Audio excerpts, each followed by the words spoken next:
Amidst the chaos, a heroic figure emerged, Alfred the Great of Wessex. Alfred the Great, also known as King Alfred, ruled the Kingdom of Wessex from 871 to 899 AD. He was one of the most significant and beloved Anglo-Saxon kings in history, renowned for his military prowess, strategic leadership, and dedication to learning and education. Alfred ascended to the throne of Wessex in 871 AD at a time when the Viking raids were at their height. The Great Heathen Army, a large Viking force, had invaded and conquered much of England, posing a significant threat to Anglo-Saxon kingdoms. Despite facing several initial defeats, Alfred demonstrated remarkable resilience and leadership. He organized the defense of Wessex and successfully repelled Viking sieges on multiple occasions, earning him the epithet the Great and solidifying his reputation as a formidable military leader. He achieved notable victories in battles such as the Battle of Edington in 878, where he defeated the Viking leader Guthrum and secured a peace treaty with the Vikings. This treaty, known as the Treaty of Wedmore, marked a turning point in the conflict and led to the establishment of the Danelaw, a region in eastern England where Viking rule was acknowledged. Alfred the Great's reign was not only marked by his military achievements, but also by his commitment to education and learning. Despite his lack of formal education in his early years, Alfred was deeply interested in scholarship and intellectual pursuits. He recognized the importance of knowledge in governance and sought to improve the intellectual and cultural life of his kingdom. Alfred initiated a series of educational reforms, including the translation of Latin texts into Old English. He encouraged the translation of works in various disciplines, such as history, philosophy, and theology, so that his subjects could have access to valuable knowledge.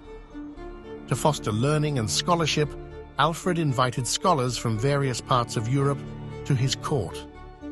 He established a royal school at his court where he personally tutored young nobles and members of his family.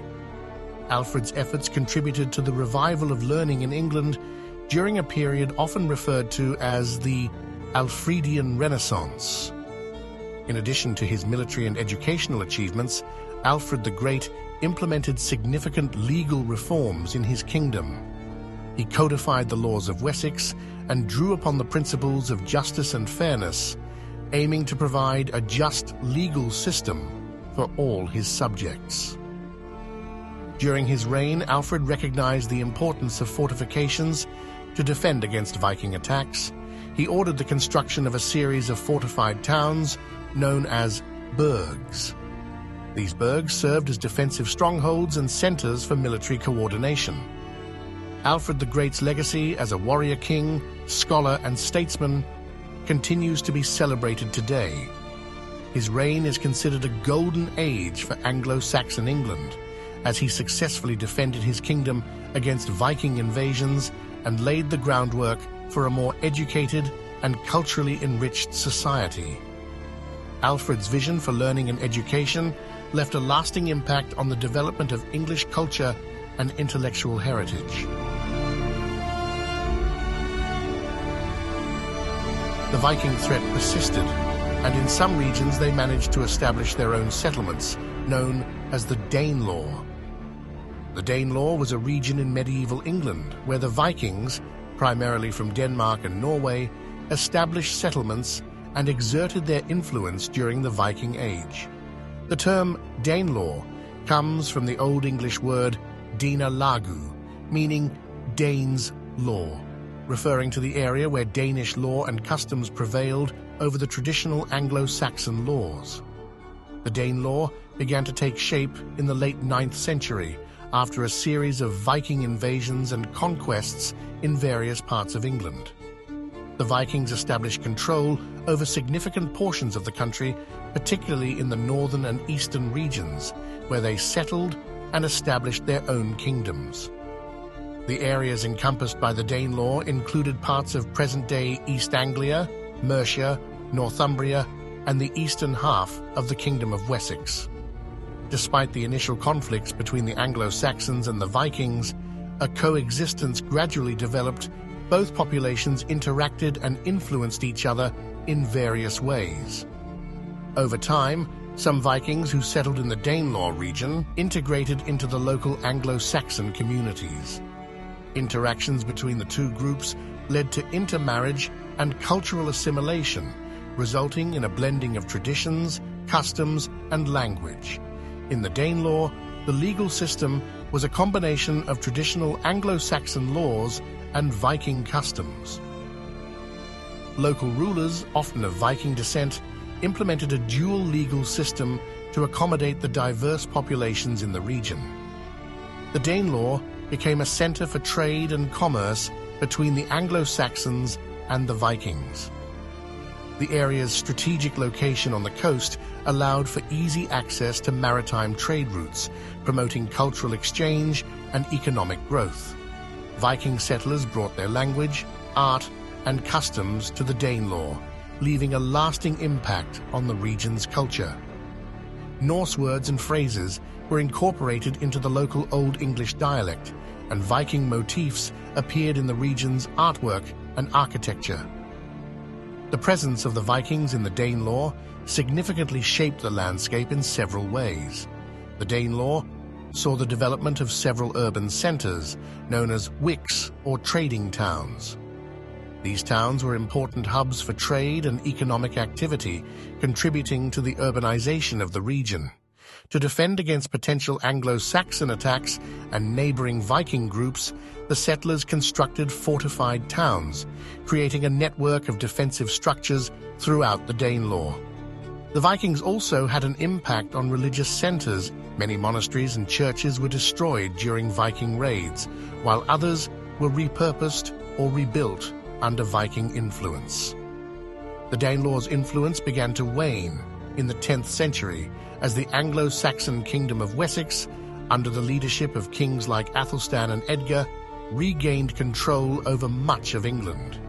Through a combination of military campaigns, alliances, and political maneuvering, the Anglo-Saxons reasserted their authority, leading to the eventual assimilation of the Danelaw into a unified English kingdom. The Danelaw was a unique region in medieval England, where Anglo-Saxons and Vikings coexisted, influencing each other's culture, laws, and customs. Their interactions in the Danelaw played a crucial role in shaping the region's landscape, urban development, and cultural heritage, leaving a lasting impact on English history.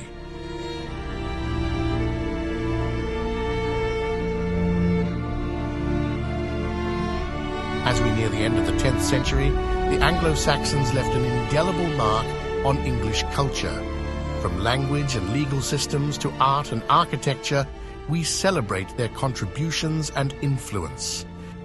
One of the most significant legacies of the Anglo-Saxons is the English language itself. The Anglo-Saxons brought their Germanic dialects to Britain, which eventually evolved into Old English.